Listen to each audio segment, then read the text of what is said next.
Hi friends, welcome to Nisha's mind tales. ಇದು ನೋಡಿ ಮುಳ್ಳಿಲ್ಲದ್ದು rose ಇದ್ದು ಗಿಡ. ಇದರದ್ದು ಕೆಲವೊಂದರೆ ಗೆಲ್ಲೆಲ್ಲ ಒಣಗಿದ ಗೆಲ್ಲನ್ನು ಹೀಗೆ ಕಟ್ ಮಾಡಿ ತೆಗಿಬೇಕು. ಅಂದರೆ ಕಟ್ ಮಾಡಿ ತೆಗೆದ್ರೆ ಸ್ವಲ್ಪ ಹೊಸ ಚಿಗುರು ಬಂದರೆ ಬರ್ತದೆ ಅಂತ ಅಷ್ಟೆ, ಮತ್ತೇನಿಲ್ಲ.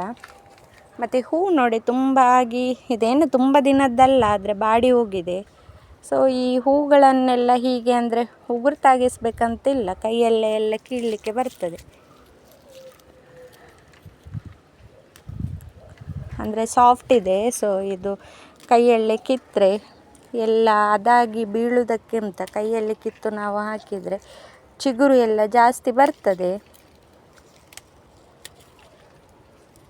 ಮೊದಲು ಈ ರೋಸು ತುಂಬ ಟೈಮ್ ಬರ್ತಾ ಇತ್ತು, ಅಂದರೆ ತುಂಬ ದಿನ ಫ್ರೆಶ್ ಆಗಿರ್ತಾ ಇತ್ತು. ಈಗ ಹಾಗೆಲ್ಲ, ಈಗ ಬಿಸಿಲಿಗೆ 1-2 ದಿನಕ್ಕೇ ಬಾಡಿ ಹೋಗ್ತದೆ. ಹಾಗಾಗಿ ತೆಗೆಯುವುದು, ಇನ್ನೂ 1-2 ದಿನ ಇರ್ತದೆ.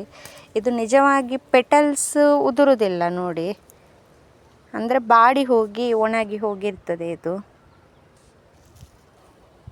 ಇದನ್ನು ಇದರ ಬುಡಕ್ಕೇ ಹಾಕ್ಬೋದು, ಅಂದರೆ ಗೊಬ್ಬರ ಥರ ಆಗ್ತದೆ. ಆಲ್ಮೋಸ್ಟ್ ತೆಗೆದೆ ನಾನು.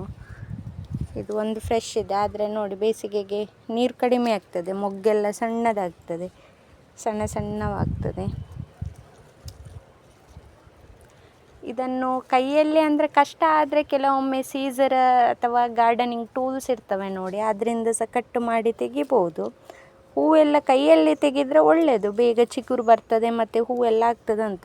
ಹೀಗೆ ನೋಡಿ, ಇದು ಕಾಂಡ ಎಲ್ಲ ಕೆಲವೊಮ್ಮೆ ಕೈಯಲ್ಲಿ ಕಟ್ ಮಾಡಲಿಕ್ಕಾಗದಿದ್ದರೆ ಇದು ಗಾರ್ಡನಿಂಗ್ ಸೀಸರ್ ಅಥವಾ ಇದರಲ್ಲಿ ಕಟ್ ಮಾಡಬೇಕಾಗ್ತದೆ ನಮಗೆ, ಕಟರಲ್ಲಿ. ಕೆಲವೆಲ್ಲ ಬರ್ತದೆ ನೋಡಿ, ಹೀಗೆ ಬುಡದಲ್ಲಿದ್ದದ್ದು ಕೈಯಲ್ಲಿ ಕಟ್ ಮಾಡಿ ತೆಗಿಲಿಕ್ಕೆ ಬರ್ತದೆ.